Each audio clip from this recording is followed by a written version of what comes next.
안녕하세요. 라이프북입니다. 오늘은 코로나 시대와 맞물려 많은 관심을 받고 있는 알베르 카뮈의 페스트라는 작품을 소개해 드리려고 합니다. 이 책을 지은 작가 알베르 카뮈는 1957년 노벨 문학상 수상작가인데요. 페스트라는 그의 소설은 파리에서 1947년 초판된 명작으로 잘 알려져 있습니다. 최근 코로나가 전 세계로 퍼지며 전쟁보다 많은 사람들이 죽어나가는 믿어지지 않는 현실을 직면하게 되면서 전염병으로 인해 도시 전체가 격리되고 고독 속에 남겨져 병에 걸려 죽어가는 사람들의 이야기를 다룬 페스트라는 소설이 특히 더 의미 있게 다가오고 있습니다. 페스트는 언제라도 다시 돌아올 수 있다는 것을 고려했을 때 페스트에 현명하게 대처할 수 있기 위해 각자가 있는 곳에서 노력하며 좌절하지 않고 긍정적으로 맞설 수 있는 용기가 필요하다는 메시지를 함께 던져주고 있습니다. 소설에서는 전염병으로 묘사되고 있지만 이 페스트라는 것은 역사적으로 질병이자 전쟁, 사회적 부조리 등 다양한 것들을 상징적으로 의미합니다. 조용한 해안 도시에 갑자기 죽은 쥐들이 넘쳐나기 시작하고 원인을 알 수 없는 열병 환자들이 늘어나기 시작하면서 급기야 페스트 선고가 내려지고 다른 도시로부터 완전히 격리되는 상황에 처한 오랑시를 배경으로 펼쳐지는 현실과 같은 스토리. 지금부터 함께 만나보시겠습니다. 이 연대기에서 다루고 있는 기이한 사건들은 1940년대 오랑시에서 일어났다. 사람들이 대체로 동의하고 있는 것처럼 이 사건은 다소 이례적이라서 오랑에서 일어날 법한 일은 아니다. 실제로 오랑은 평범한 도시로 알제리 해안에 있는 프랑스의 도청 소재지에 불과하다. 그 도시는 솔직히 말해 보기 흉하다는 사실을 고백할 수밖에 없겠다.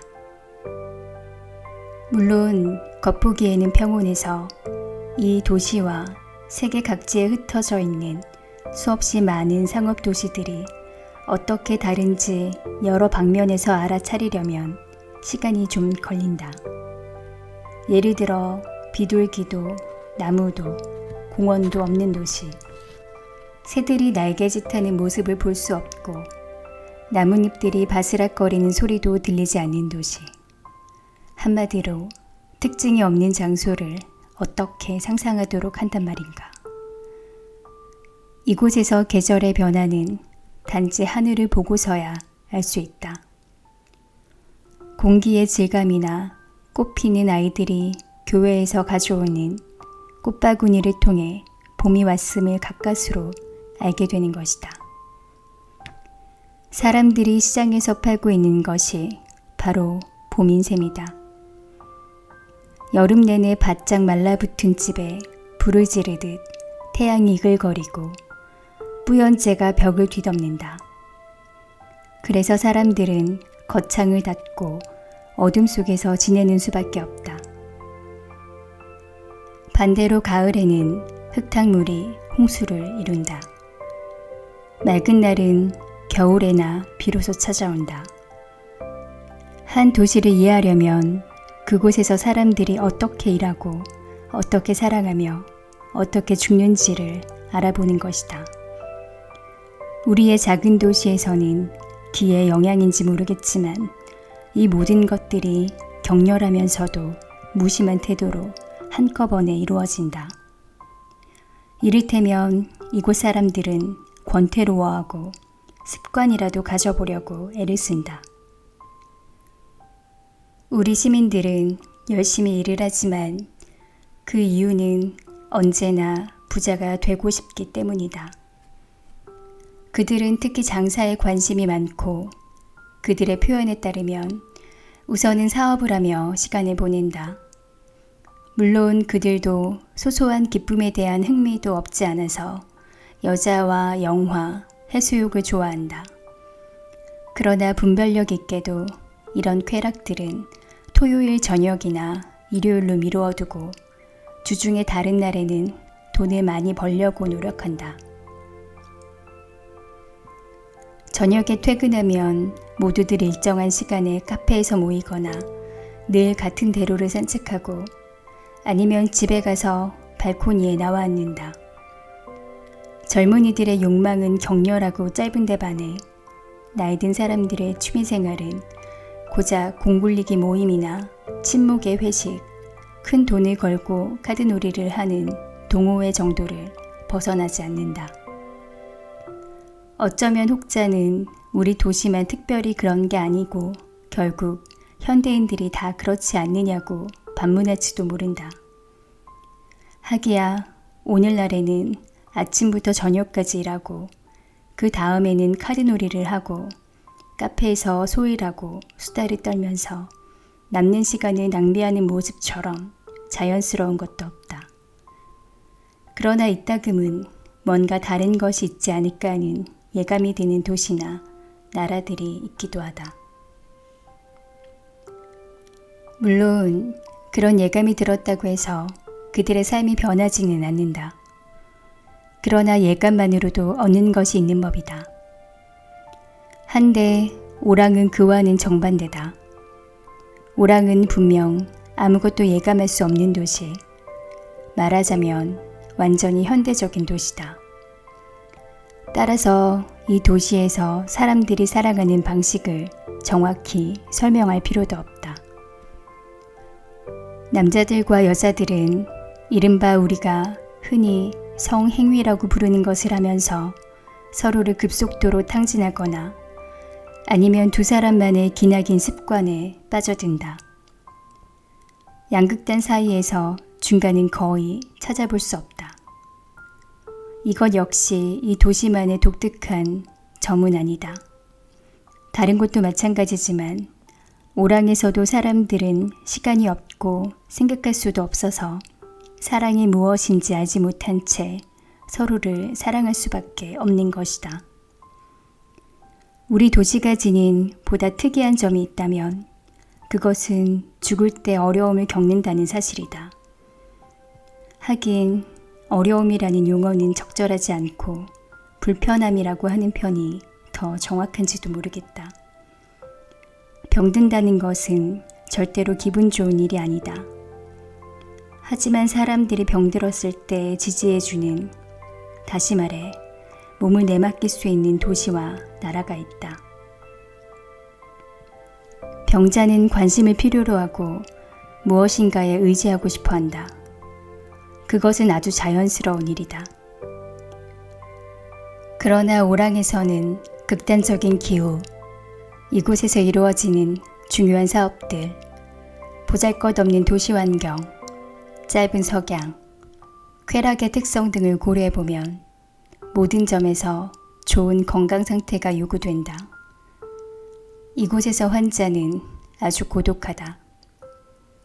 시민들이 한 명도 빠짐없이 전화로 아니면 카페에 앉아 어음과 선화증권, 할인에 대해 이야기하는 그 순간에 더위에 달궈져 탁탁 소리를 내며 튀는 수많은 벽들 뒤에서 덫에 걸린 짐승들처럼 죽어가는 사람들을 생각해보라. 그러면 이처럼 메마른 장소에서 갑자기 죽음을 맞이할 때 그 죽음이 아무리 현대적일지라도 거기에는 뭔가 불편한 것이 있음을 짐작할 수 있을 것이다. 이와 같은 몇 가지 사항들이 어쩌면 우리 도시에 대해 충분한 이해를 제공했으리라고 본다. 그렇지만 그 어느 것도 과장해서는 안 된다. 강조하고 싶은 것은 이 도시와 이 도시의 삶이 평범하다는 사실이다. 하지만 사람들은 일단 습관이 되면 하루하루를 아무 어려움 없이 보내게 된다. 더욱이 우리 도시가 그런 습관을 조장하고 있는 이상 모든 것이 최선의 상태라 할 수 있다. 이런 측면에서 보면 이곳에서 산다는 것은 별로 흥미롭지 않다는 데는 의심의 여지가 없다. 그래서인지 우리 고장은 적어도 무질서하지는 않다. 우리 주민들은 솔직하고 친절하며 활동적이어서 여행자들로부터 항상 지각 있다는 평을 받아왔다. 아름다운 풍광도 없고 식물도 없고 영혼도 없는 이 도시에서 사람들은 마음이 누그러지고 결국 잠들고 만다. 그러나 헐벗은 고원 한가운데에 위치한 이 도시가 빛나는 언덕들에 둘러싸여 있고 그 앞에는 그림을 그려놓은 것처럼 완벽한 만이 있어서 더할 나위 없이 아름다운 경치와 접해 있다는 사실을 덧붙여 두는 것이 공평할 것이다. 다만 이 도시가 해안가를 등지고 세워져서 바다가 보이지 않는 관계로 바다를 보려면 언제나 찾아 나서야 한다는 애석함이 있기는 하지만 말이다. 이 정도의 설명이면 그해 봄에 일어난 사건들, 나중에 알게 되겠지만 여기에 연대기를 써서 기록해 두고자 하는 일련의 중대한 사건들을 예고하는 최초의 표시였던 그 사소한 사건들을 우리 시민들이 전혀 예상하지 못했다는 것을 어렵지 않게 이해할 수 있을 것이다. 이런 사건의 추이가 어떤 사람들에게는 아주 당연하게 보일 것이고 다른 사람들에게는 반대로 말도 안 되는 일처럼 보일 것이다. 그러나 연대기 서술자가 이와 같은 모순들을 다 고려할 수는 없다. 그런 일이 실제로 발생했고 그 일이 모든 사람들의 삶에 영향을 끼쳤으며 연대기 서술자의 말이 진실이라고 진심으로 증언해줄 증인이 수천 명 있다는 사실을 알고 있을 때 그의 임무는 그런 일이 일어났다고 말하는 것 뿐이다. 게다가 때가 되면 알게 되겠지만 우연히 개입한 서술자는 이런저런 증언을 적잖이 수집할 수 있는 위치에 있었고 또 어쩌다 보니 그가 상세히 서술하고자 하는 이 모든 일에 개입할 수밖에 없었다. 그렇지 않았다면 그는 이런 일을 시도할 자격을 거의 갖추지 못했을 것이다. 이런 연유로 그는 역사가 노릇을 하게 되었다. 당연한 일이지만 아무리 아마추어라 해도 역사가는 자료를 갖고 있기 마련이다. 이 역사를 이야기할 서술자도 자료를 갖고 있다. 우선 그 자신이 주장할 수 있는 증언이 있고 다음으로는 타인들의 증언이 있다. 임무를 수행하는 과정에서 이 연대기에 등장하는 인물들의 속내 이야기를 전부 들을 수 있었던 것이다. 마지막으로 그의 손에 결국 들어오게 된 기록들도 있다. 필요할 경우 그는 그 기록들을 참고하는 마음 내키는 대로 얼마든지 인용할 생각이다. 그의 생각으로는 또 그러나 서로는 이 정도로 그치고 본론으로 들어갈 때가 된 것 같다. 처음 며칠간에 대한 진술은 다소 세심함을 요구한다. 4월 16일 아침 의사 베르나르 리유는 진료실에서 나오다가 층계참 한복판에서 죽은 쥐 한 마리를 밟았다. 그 순간 그는 별 생각 없이 발로 쥐를 옆으로 걷어치우고 계단을 내려갔다. 그러나 거리에 이르고 보니 그 쥐가 나올 곳이 아니라는 생각이 불현듯 들어서 발길을 돌려 수위에게 알려주러 갔다. 미셀 영감의 반응을 보니 자신이 본 것이 얼마나 놀라운 일인지를 새삼 실감할 수 있었다. 죽은 쥐가 있다는 것이 그에게는 이상한 일에 불과했지만 수위에게는 추문이 될 만한 일이었다. 수위의 입장은 단호했다. 그 건물에는 쥐가 없다는 것이다. 2층 층계참에 쥐 한 마리가 있다고 죽은 것 같다고 분명히 말해줘도 소용이 없었다. 미셀 영감은 전적으로 확신하고 있었다. 건물에는 쥐가 없다. 따라서 누가 외부에서 그 쥐를 가져다 놓은 것이 틀림없다. 여러 말 할 것 없이 누군가의 장난이라는 것이었다. 그날 저녁 집으로 올라가기 전 아파트 복도에 서서 열쇠를 찾고 있었다. 그런데 바로 그때 복도의 어두운 구석에서 큰 쥐 한 마리가 불쑥 나타나 비틀거리는 것이 베르나르 리유의 눈에 띄었다. 쥐의 털은 젖어 있었다. 쥐는 멈춰섰고 균형을 잡는 듯 했지만 의사 쪽으로 달려오다가 다시 멈춰섰고 작은 소리를 지르며 제자리를 맴돌았다. 그러더니 결국은 반쯤 열린 입으로 피를 쏟으며 쓰러지고 말았다. 의사는 그 쥐를 잠시 바라보다가 집으로 올라갔다. 그는 쥐 생각을 한 것이 아니었다. 다름 아닌 바로 그 쥐가 피를 토하는 것을 보자 자신의 걱정거리가 떠올랐다.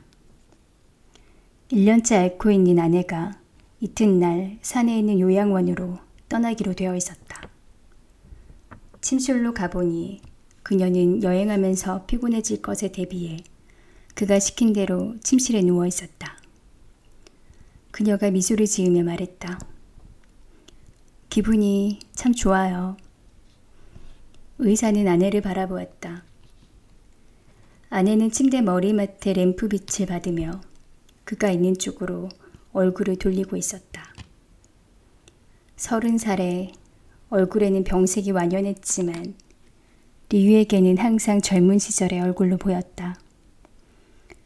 어쩌면 다른 것을 말끔히 씻어주는 그 미소 덕분인지도 몰랐다. 가능하면 좀 더 자도. 그가 말했다. 11시에 간호사가 올 테고 내가 정호기차를 탈 수 있도록 데려다 줄게. 그가 이마에 입을 맞추었다. 땀이 좀 나 있었다. 그가 방문에 나설 때까지 그녀의 미소는 계속 이어졌다. 그 다음 날 4월 17일 아침 8시에 수위가 지나가는 의사를 멈춰 세우더니 어떤 놈이 건물의 1층 복도 한가운데에 죽은 쥐 3마리를 가져다 놓았다고 투덜댔다. 쥐들이 피투성이인 것을 보면 커다란 쥐덫으로 잡은 것 같다는 말이었다. 범인들이 모습을 드러내지 않을까 내심 기대하면서 수위는 쥐의 다리를 잡고 빈정대면서 얼마 동안 대문턱에 서 있었다. 그러나 아무도 나타나지 않았다. 아, 나쁜 놈들. 내가 놈들을 잡고 말 겁니다. 미셀 씨가 말했다. 불현듯 이상하다는 생각이 들어서 리유는 자기 환자들 중에서 가장 가난한 환자들이 살고 있는 변두리 지역부터 왕진을 시작하기로 마음먹었다. 그 지역의 쓰레기는 훨씬 늦게 수거하기 때문에 먼지로 뒤덮인 길을 자동차를 타고 쭉 따라가다 보면 길 가장자리에 내어놓은 쓰레기 괴작들이 스치듯 가까이 지나가게 된다. 그런 식으로 길을 따라가면서 세어보니 채소 쓰레기와 더러운 걸레 위에 던져진 쥐가 10여 마리에 이르렀다. 왕진을 가서 가장 먼저 만난 환자는 침대에 누워 있었다. 침실 겸 식당으로 사용되는 방은 거리를 향해 나 있었다. 환자는 늙은 스페인 노인으로 표정이 딱딱하고 주름살이 많았다. 노인 앞에 깔아놓은 이불 위에는 완두콩이 가득 담긴 냄비 2개가 놓여 있었다. 의사가 들어갔을 때 환자는 침대에 반쯤 일어나 앉았다가 오래된 해수병 때문에 생긴 고르지 못한 호흡을 진정시키려고 몸을 뒤로 눕히고 있었다. 그의 부인이 대야를 하나 가지고 왔다. 그런데 선생님, 주사를 맞는 동안 그가 말했다. 그것들이 쏟아져 나오던데 보셨소? 맞아요. 옆집에서는 3마리나 쓸어냈어요. 부인이 거들었다. 노인이 손을 비비며 다시 말했다. 그놈들이 나와서 쓰레기통마다 보이지 않는 데가 없어. 배가 고파서 그러는 게지. 이어서 동네 사람들이 온통 쥐 이야기를 하고 있다는 사실을 어렵지 않게 확인할 수 있었다. 리유는 왕진을 마치고 집으로 돌아왔다. 전보 온 게 있어서 올려놓았습니다. 미셀 씨가 말했다. 의사는 그에게 쥐들이 또 보았느냐고 물었다. 아니요. 수희가 대답했다. 내가 이렇게 망을 보고 있잖아요. 아시겠어요? 그러니까 그놈들이 감히 그러지 못하는 거예요. 전보는 그의 어머니가 이튿날 도착한다는 내용을 전하고 있었다. 며느리가 집을 비우는 동안 아들네 집안일을 봐주러 오시는 것이다. 의사가 집에 들어가 보니 간호사는 벌써 와 있었다. 아내는 화장을 하고 정장 차림으로 서 있었다. 그가 아내에게 미소를 지으며 말했다. 좋아, 아주 좋아. 잠시 후 기차역에서 그는 침대칸에 자리를 잡는 아내를 돕고 있었다. 그녀가 열차칸을 둘러보았다. 우리 형편에는 너무 과한 것 아니에요? 그래도 쓸 때는 써야지. 리유가 대답했다. 쥐 이야기는 도대체 어떻게 된 거예요? 나도 잘은 모르겠어. 이상하긴 하지만 그러다 잠잠해지겠지. 그러고 나서 그는 그녀에게 미안하다고 그녀를 잘 보살펴야 했는데 너무 소홀했다고 빠른 어조로 말했다. 그녀가 그만하라는 듯이 고개를 저었다. 그러나 그는 계속 말을 이었다. 당신이 돌아올 때면 모든 게 괜찮아질 거야. 그러면 우리는 다시 시작할 수 있을 거요. 그래요. 그녀가 눈을 반짝이며 말했다. 우리는 다시 시작할 수 있을 거예요. 잠시 후 그녀는 남편에게서 등을 돌리고 창밖을 내다보았다. 플랫폼에서는 사람들이 밀려들며 서로 부딪히곤 했다. 기관차가 증기를 내뿜는 소리가 그들에게까지 들려왔다. 그가 아내의 이름을 불렀다. 돌아보는 아내의 얼굴이 눈물로 젖어 있었다. 울지 마. 그가 부드럽게 말했다. 눈물 아래로 약간 어색하긴 하지만 미소가 되살아났다. 그녀가 깊은 숨을 내쉬었다. 이제 가봐요. 다 잘 될 거예요. 그가 그녀를 꼭 껴안았다. 차창 반대편 플랫폼에 서서 오로지 그녀의 미소만을 바라보고 있었다. 제발 부탁이니 몸 조심해. 그가 말했다. 그러나 그녀에게는 그의 말이 들리지 않았다. 플랫폼 출구 근처에서 리유는 예심 판사인 오통 씨와 마주쳤는데 그는 어린 아들의 손을 잡고 있었다. 리유가 그에게 여행을 떠나느냐고 물었다. 오통 씨는 키가 크고 머리칼이 검은 사람으로 반쯤은 과거의 사교계 인물 같고 반쯤은 장의사처럼 보였다. 그가 상냥하지만 무뚝뚝한 음성으로 대답했다. 제 가족에게 인사차 다녀오는 아내를 기다리고 있습니다. 기관차가 경적을 울렸다. 한데 쥐들이. 판사가 말했다. 기차 쪽으로 움직이던 리유가 출구 쪽으로 돌아서며 대답했다. 아, 네. 별일 아닙니다. 그 순간 그에게 남은 기억이라곤 영무원들이 죽은 쥐들이 가득 든 괴짝 하나를 팔에 끼고 지나가는 것을 보았다는 사실뿐이었다. 그날 오후 진찰을 시작하고 얼마 지나지 않아 젊은이 한 명이 신문기자라며 리유를 찾아왔다. 아침에 벌써 한 번 방문했다고 했다. 이름은 레이몽 랑베르였다. 작달만한 키에 어깨가 벌어지고 얼굴에는 결단성이 엿보였으며 눈은 맑고 영리해 보였다. 랑베르는 캐주얼하게 옷을 입고 있었고 사는데 어려움을 겪는 것 같지 않았다. 그는 파리의 큰 신문사 기자로 아랍인의 생활 조건을 취재하고 있는데 그들의 보건 상태에 대한 정보를 원한다고 방문 목적부터 밝혔다. 보건 상태가 좋지 않다고 리우가 대답했다. 그리고 더 말하기 전에 신문 기자에게 진실을 말할 수 있는지 알고 싶다고 했다. 물론입니다. 기자가 대답했다. 내 말은 철저하게 고발할 수 있느냐는 겁니다. 철저하게는 못한다고 말씀드려야겠지요. 하지만 그런 고발은 증거 불충분으로 기각될 테죠.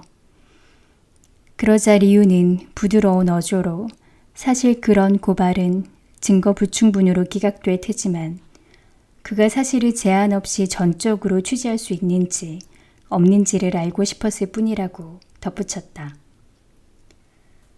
나는 철저한 증언 외에는 아무것도 믿지 않습니다. 따라서 제가 가진 정보들이 선생님의 기사를 위한 증거 자료가 되지는 않겠군요. 생쥐스트식의 발언이군요. 기자가 웃으며 말했다. 리우는 그런 것에 대해서는 아는 게 전혀 없지만 자신의 발언은 현재 살고 있는 세계에 대해 혐오감을 느끼면서도 인간에 대해서는 애정을 간직하고 있고 또 나름대로 불의와 타협을 거부하기로 결심한 한 남자의 발언이라고 담담하게 말했다.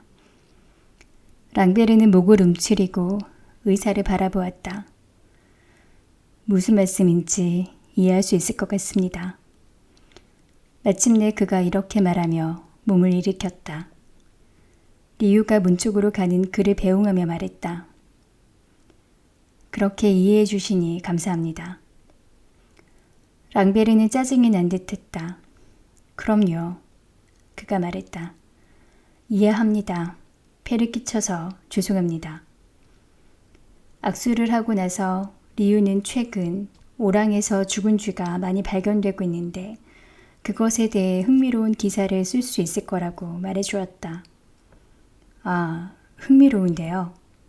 랑베르가 감탄하며 말했다. 오후 5시 의사는 다시 왕진을 하러 나가다가 계단에서 어떤 남자와 마주쳤다. 아직 젊지만 체구가 육중하고 투박해 보이는 얼굴에 뺨은 홀쭉하고 눈썹이 짙었다. 그 건물 꼭대기층에 사는 스페인 무용수들의 집에서 가끔 마주친 적이 있는 사람이었다. 장타루는 열심히 담배를 피워대며 계단참 그의 발취에서 쥐 한 마리가 죽으면서 마지막 경련을 일으키는 모습을 지켜보고 있었다.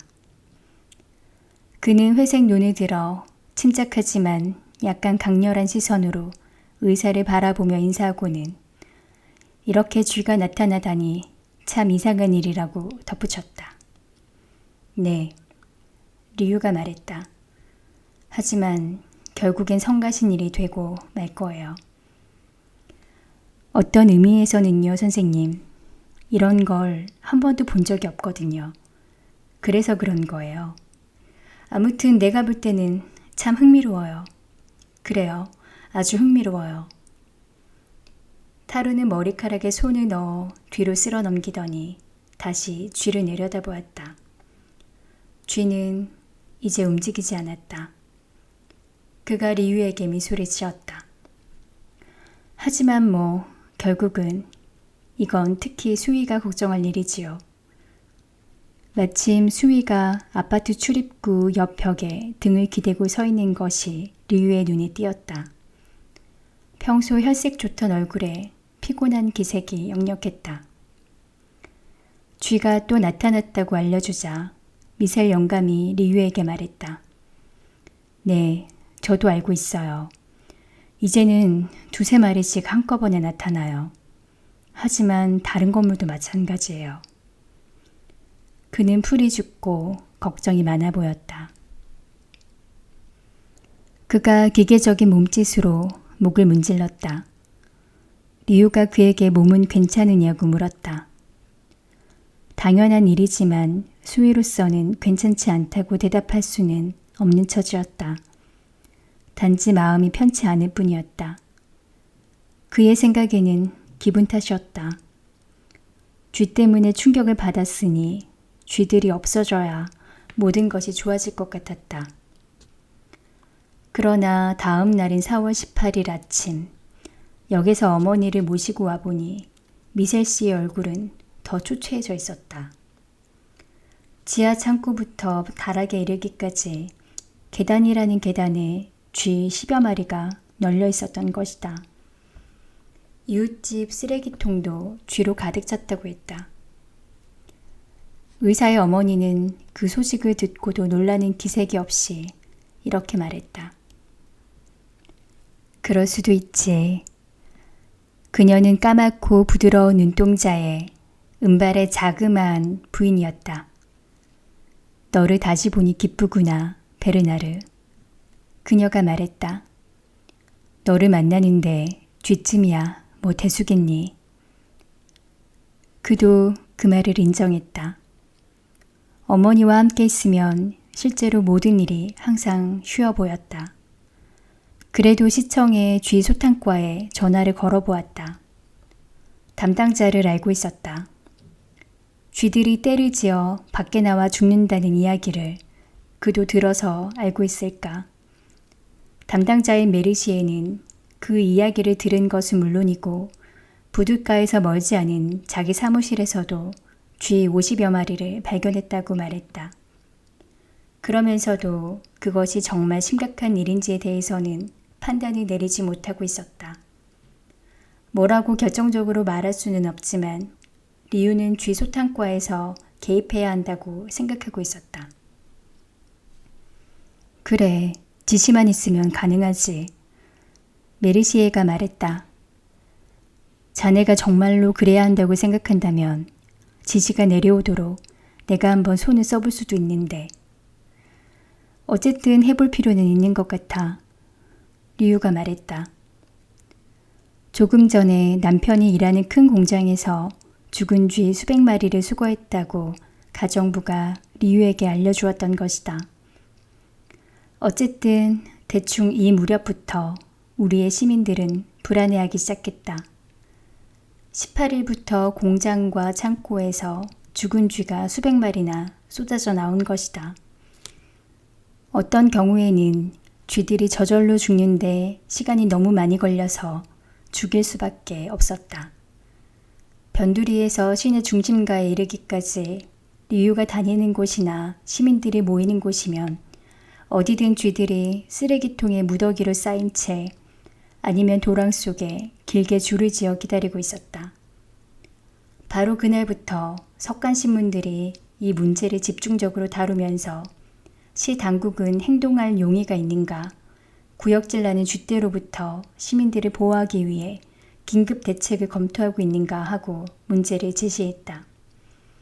시 당국은 행동할 용의도 없고 대책을 세우지도 않았지만 우선 회의를 열어 토의하기로 했다. 새벽마다 죽은 쥐들을 수거하라는 지시가 쥐 소탕과에 시달되었다. 쥐들을 수거해 놓으면 담당과의 차량 2대가 그것들을 쓰레기 소각장에 가져가서 태우기도 했다. 그러나 며칠 사이에 사태는 더욱 악화되었다. 죽은 쥐의 수가 갈수록 늘어났고 수거되는 양도 매일 아침 더 많아졌다. 나흘째가 되자 쥐들은 떼를 지어 밖으로 나와 죽기 시작했다. 구석진 곳, 지하실, 지하 창고, 하수구에서 쥐들이 길게 구불구불 줄을 지어 나와 햇빛을 보면 비틀거리고 제자리를 맴돌다가 사람들 곁에서 죽었다.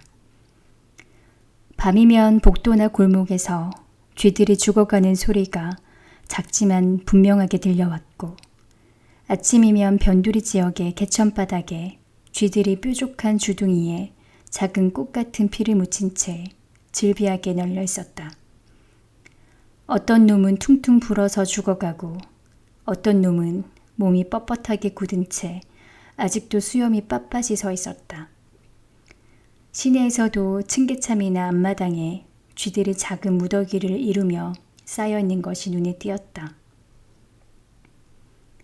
관공서의 홀, 학교 체육관 혹은 카페 테라스에 한 마리씩 죽어있기도 했다. 심지어 시내에서 사람들의 왕래가 가장 빈번한 곳에도 죽은 쥐들이 나타나 시민들의 질색을 하곤 했다. 아름무 광장, 대로들, 프롱드메르 산책로에도 쥐들이 군데군데 더럽게 놓여 있었다. 새벽에 깨끗이 치워 놓아도 낮에 시내에서 발견되는 죽은 쥐의 수가 점점 더 늘어갔다. 밤에 보도를 산책하던 사람이 죽은 지 얼마 안 되는 물컹한 사체를 밟는 일도 심심치 않게 일어났다. 마치 우리의 집들이 세워져 있는 바로 그 땅이 쌓여있던 분비물을 배출하고 지금까지 안에서 곪고 있던 종기와 피고름이 표면으로 올라오는 것 같았다. 건강했던 사람의 짙은 피가 천천히 돌다가 갑자기 펄펄 끓기라도 한 것처럼 지금까지 조용하기만 하던 이 작은 도시가 며칠 사이에 뒤죽박죽 되어버렸으니 시민들이 얼마나 놀랐을지 한번 상상해보라. 사태가 얼마나 심각했던지 주제에 상관없이 온갖 정보와 자료를 제공하는 랑스도크 통신사에서는 무료 라디오 방송을 통해 25일 단 하루 동안 6,231마리의 쥐를 소각했다고 보도했다. 그 숫자가 매일같이 목격하던 광경에 분명한 의미를 부여함에 따라 시민들의 혼란은 더욱 가중되었다. 지금까지는 그저 좀 불쾌한 사건이라고 불평하는 정도였다면 이제는 규모를 정확히 알 수 없고 원인도 규명할 수 없는 이 현상에 뭔가 위협적인 면이 있다는 것을 알아차린 것이다. 해수병 환자인 스페인 영감만이 양손을 계속 비비며 노인 특유의 즐거워하는 어조로 나온다 나와 하고 반복해서 말했다. 4월 28일 쥐를 약 8,000마리 수거했다고 랑스도크 통신사가 보도하자 시민들의 불안은 절정에 달했다. 사람들은 근본 대책을 요구하며 당국을 비난했다. 바닷가에 집이 있는 사람들은 벌써 그곳으로 피난 갈 거라고 말했다. 그러나 다음날 통신사는 그 현상이 갑자기 그쳤고 쥐 소탕과에서 수거한 쥐의 수는 무시해도 좋을 정도라고 보도했다. 시민들은 안도의 숨을 내쉬었다. 그런데 바로 그날 정오에 의사 리우가 아파트 앞에 차를 세우는데 수위가 고개를 숙이고 팔다리를 벌린 채 길 저쪽 끝에서 허수아비 같은 자세로 힘겹게 걸어오는 모습이 눈에 띄었다. 그 노인은 어느 신부의 팔에 몸을 의지하고 있었다. 리우도 몇 번 만난 적이 있는 파눌루 신부였다. 그는 박식하고 열정적인 예수회 신부로 우리 도시에서는 종교에 관심 없는 사람들 사이에서도 높은 평가를 받는 인물이었다. 의사는 두 사람을 기다렸다. 미셀 영감의 눈은 번들거렸고 숨소리도 거칠었다. 몸이 별로 좋지 않아서 바람을 쐬러 나왔는데 목과 겨드랑이, 사타구니에 통증이 심해서 할 수 없이 돌아오는 길에 파눌로 신부에게 도움을 청하게 되었다고 했다. 종기가 났습니다. 그가 말했다. 과로한 모양이에요. 리우는 자동차 창문 밖으로 팔을 내밀어 미셀 영감이 내민 목 밑을 손가락으로 만져보았다. 나무의 마디 같은 것이 느껴졌다. 누워 계세요. 체온도 재보고요. 오후에 가서 봐드릴게요. 수위가 떠나자 리우는 파늘로 신부에게 쥐 사건에 대해 어떻게 생각하느냐고 물어보았다. 오, 전염병이겠지요. 신부가 말했다. 동그란 안경 너머로 그의 눈이 미소 짓고 있었다. 점심 식사 후 요양원에 잘 도착했다는 아내의 전보를 다시 읽고 있는데 전화벨이 울렸다. 예전 환자 중 한 사람인 시청 직원에게 온 전화였다. 오랫동안 대동맥 협착증으로 고생한 사람인데 가난해서 무료로 치료해 준 적이 있었다. 네, 저를 기억하시는군요. 이번엔 다른 사람 때문에 전화드렸습니다. 빨리 와주세요. 제 이웃 사람에게 뭔가 일이 생겼어요. 그가 말했다. 숨가쁜 목소리였다. 수위 생각이 났지만 수위는 나중에 보기로 했다. 몇 분 뒤 그는 변두리에 있는 페데르브가의 나지막한 건물에 들어섰다. 선선하고 악취가 풍기는 계단 한가운데서 그는 그를 만나러 내려온 시청 직원 조지프 그랑을 만났다. 그는 노란 콧수염을 기르고 큰 키에 등이 굽었으며 어깨가 좁고 팔다리가 야윈 50대 남자였다. 이제 좀 나아졌어요. 그가 리유에게 다가오며 말했다. 하지만 아까는 저 사람이 죽는 줄만 알았습니다. 그가 코를 풀었다. 맨 위층인 3층의 왼쪽 문에는 빨간색 분필로 들어오시오. 나는 목 매달았소. 라고 쓰여 있었다. 그들은 안으로 들어갔다. 테이블이 구석으로 치워져 있고 뒤집힌 의자 위로 밧줄이 늘어져 있었다. 밧줄에는 아무것도 매달려 있지 않았다. 제가 때맞춰 끌어줬어요. 그랑이 말했다. 그는 가장 간단한 말을 할 때도 항상 적절한 표현을 찾으려고 애쓰는 것 같았다. 막 외출하려는 참이었는데 어떤 소리가 들려왔어요. 문에 써놓은 글을 봤을 땐 뭐라고 할까 장난인 줄 알았어요. 그런데 저 사람이 이상한, 아니 음산하다고까지 말할 수 있는 그런 신음소리를 내는 거예요. 그가 머리를 극적거렸다. 제 생각에는 그 행동으로 고통스러워하는 것 같았습니다. 당연히 들어가 봤죠. 그들은 방문을 밀어 열고 문턱에 섰다. 밝은 방이었지만 가구는 보잘것없었다. 얼굴이 둥글고 작달막한 남자가 구리 침대에 누워 있었다. 그가 거칠게 숨을 쉬며 충혈된 눈으로 그들을 바라보았다. 의사는 발을 멈추었다. 숨 쉬는 사이사이로 쥐 우는 소리가 작게 들리는 것 같았다. 그러나 방구석에서 움직이는 것은 아무것도 없었다.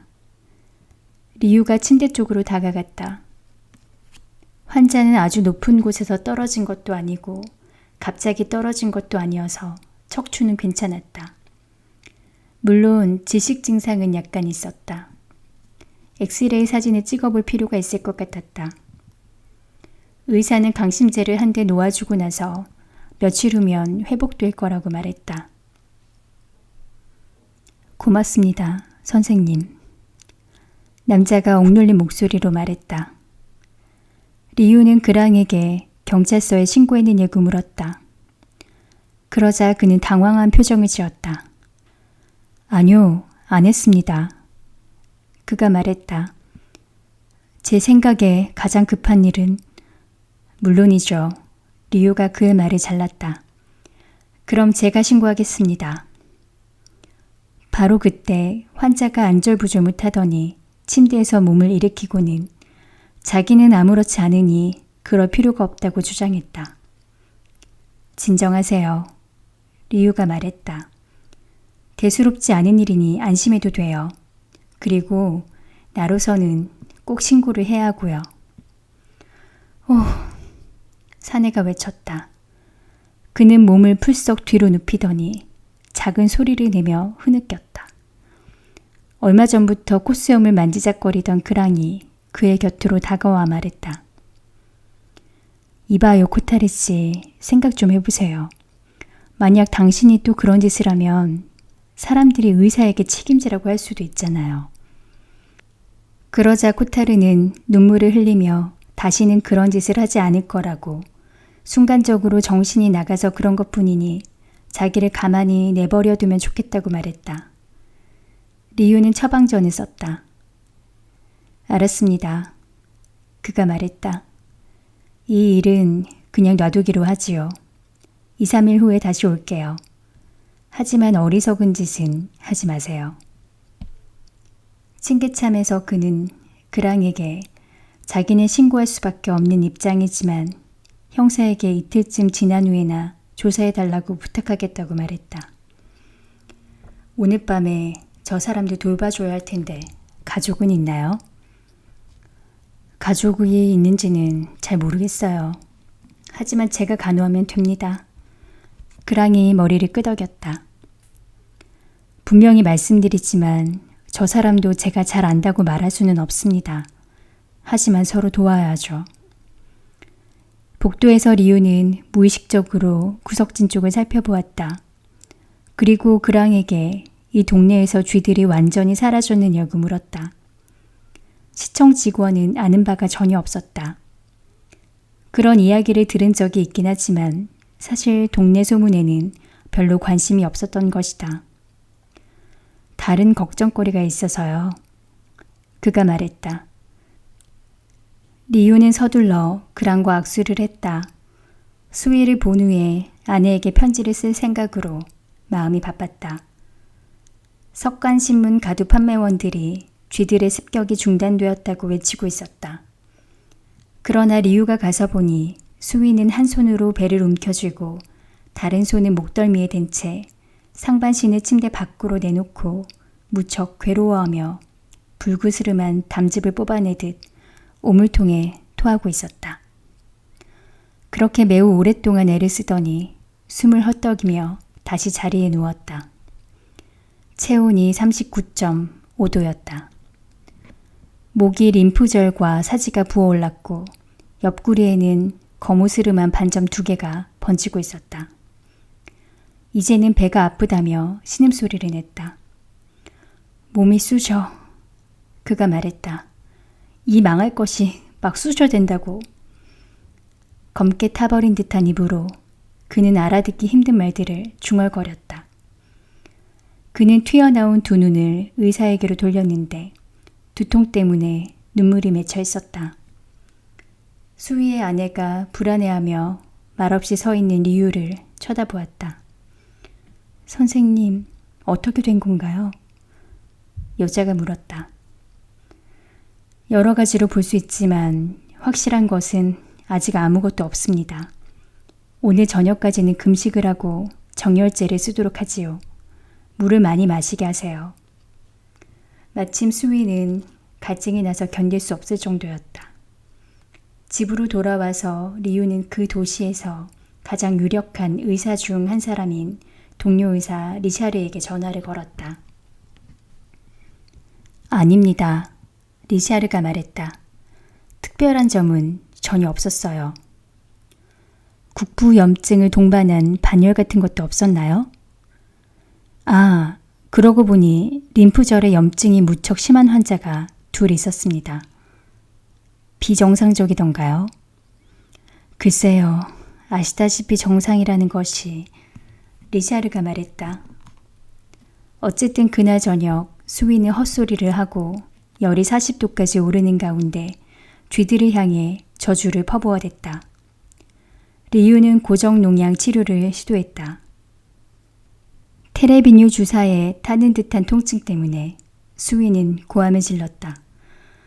아, 그 망할 것들 때문에.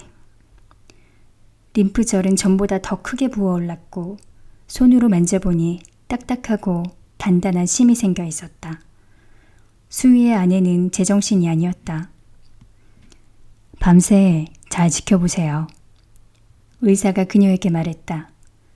그리고 무슨 일이 생기면 저를 부르세요.